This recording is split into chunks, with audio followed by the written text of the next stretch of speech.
Eu tô aqui pensando, em como a gente precisa aprender a dizer não. Eu aprendi a dizer não muito cedo, mas às vezes a gente esquece e acaba entrando numas furadas por falta de coragem de dizer não, né?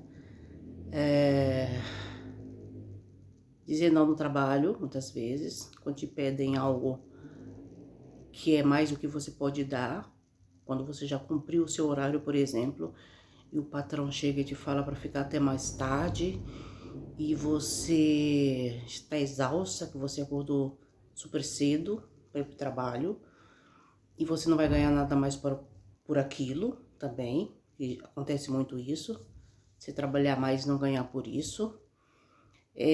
Dizer não quando alguém te faz um convite para ir para um lugar e você só para ter, conservar a amizade, né? Você não diz não, você vai mesmo contra a sua vontade. Eu fiz muito isso. E nesses momentos a gente precisa lembrar das vezes que a gente foi obrigada a dizer não para salvar a nossa própria pele, né? E eu me lembro que no interior, quando eu era criança, sempre vou voltar para o interior, que tem muitas histórias para contar, eu acabo lembrando de muitas coisas depois.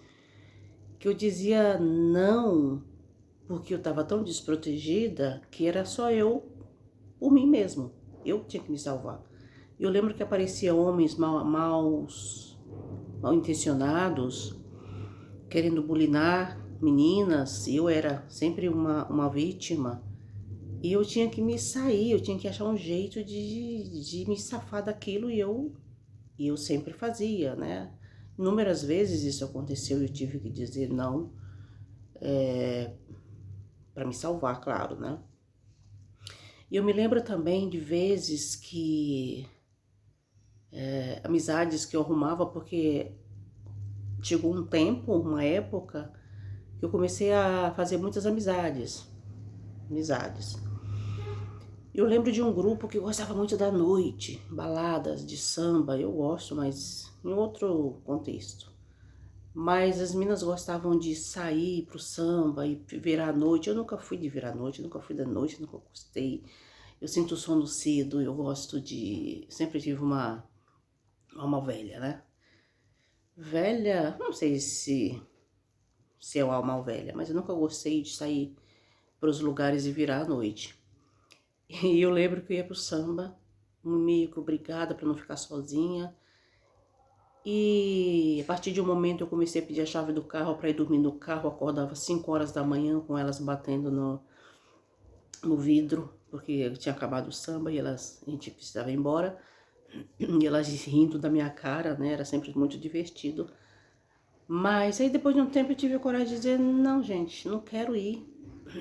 Vamos nos divertir de outra maneira, de vez em quando, só para eu me encaixar, porque eu não gosto de ir pro samba e ficar à noite. Sem contar as brigas que a gente presenciava, que acontecia de vez em quando no salão, era cadeira voando.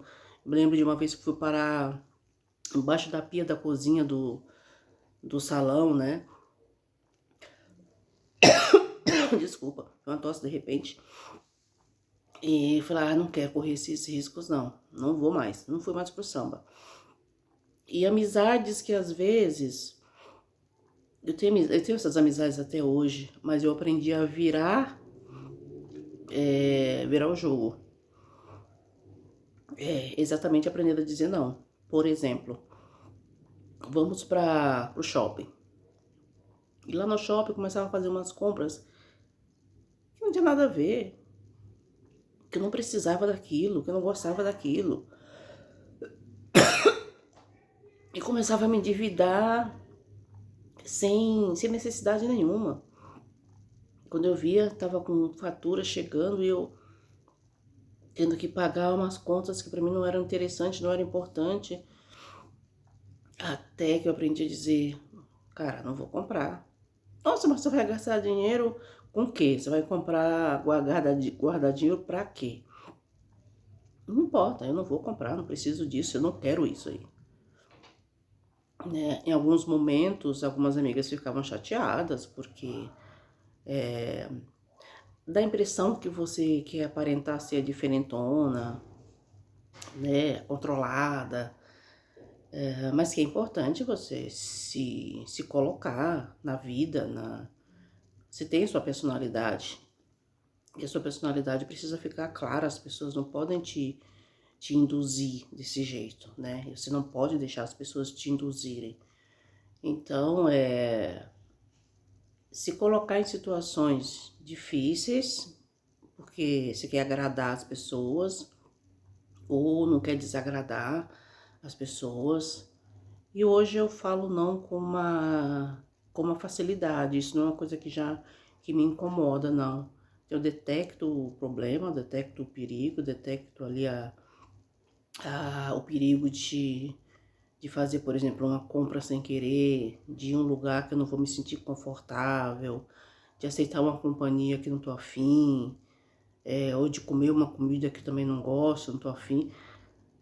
Quando eu detecto isso, eu já me posiciono. Sem arrogância, sem discussão, sem magoar ninguém, mas as pessoas precisam entender quem eu sou, o que eu gosto, o que eu não gosto, o que eu quero, o que eu não quero, o que eu aceito, o que eu não aceito. Assim também como elas são do jeito que elas são, e eu respeito, só não vou fazer o que elas estão fazendo, porque eu não quero fazer. Eu também tenho o meu jeito de ser. E eu preciso que essas pessoas que estejam do meu lado, que são minhas amigas, ou pelo menos colegas de convivência em alguns períodos, que elas me conheçam e respeitem o meu jeito de ser, respeitem as minhas escolhas, né? Mas é legal porque quem é sua amiga de verdade, quem te admira, quem te respeita, fica. Elas não vão embora, elas ficam. E poucas pessoas ficaram, mas eu sei que essas poucas pessoas que ficaram, a amizade é genuína, a companhia é genuína, é respeitosa, aprenderam a me olhar de outro jeito, de uma maneira mais respeitosa mesmo, né? E sabendo que eu sou uma pessoa que tem posição, que escolha.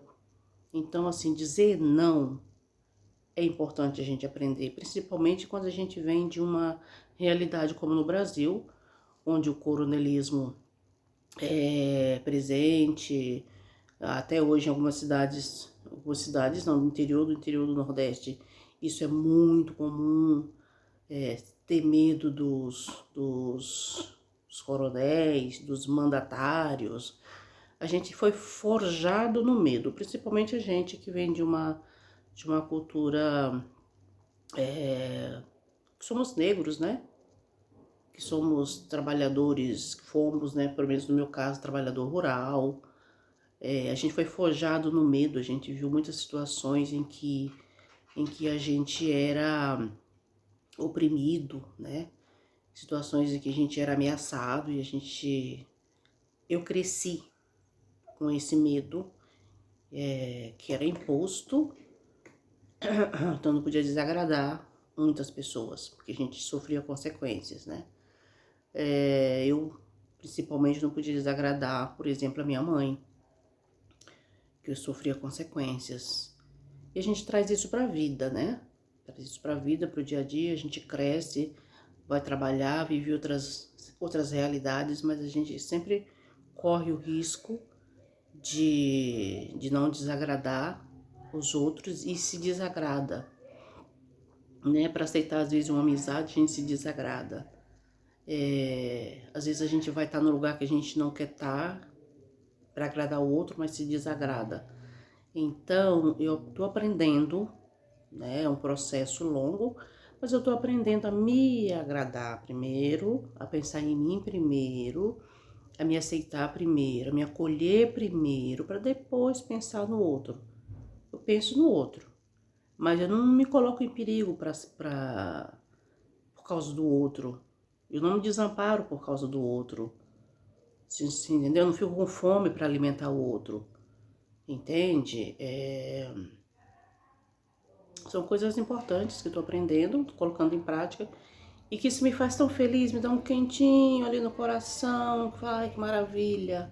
eu tô crescendo, eu tô aprendendo, eu tô me desenvolvendo como ser humano, entendendo que primeiro eu, depois o outro. Eu não posso me descuidar para acudir o outro. Isso é em todos os sentidos, é financeiramente. O outro já aconteceu muito de pessoas pedir dinheiro emprestado e eu não ter suficiente para suprir a necessidade do outro e a minha. Eu acabava suprindo a necessidade do outro e ficando sem. Eu falei, aquilo começou a me incomodar. Hoje eu não faço isso. Se eu tiver para emprestar para uma pessoa que eu conheço, que me ajuda, que eu sei que é firmeza comigo, eu ajudo. Se eu não tiver para suprir as duas necessidades, eu vou te falar, fulano, não vou conseguir te ajudar agora. E a pessoa entende, né?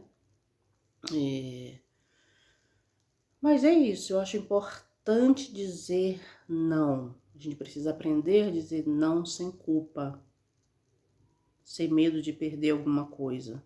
Se perdeu porque não era. Então, vamos dizer mais não?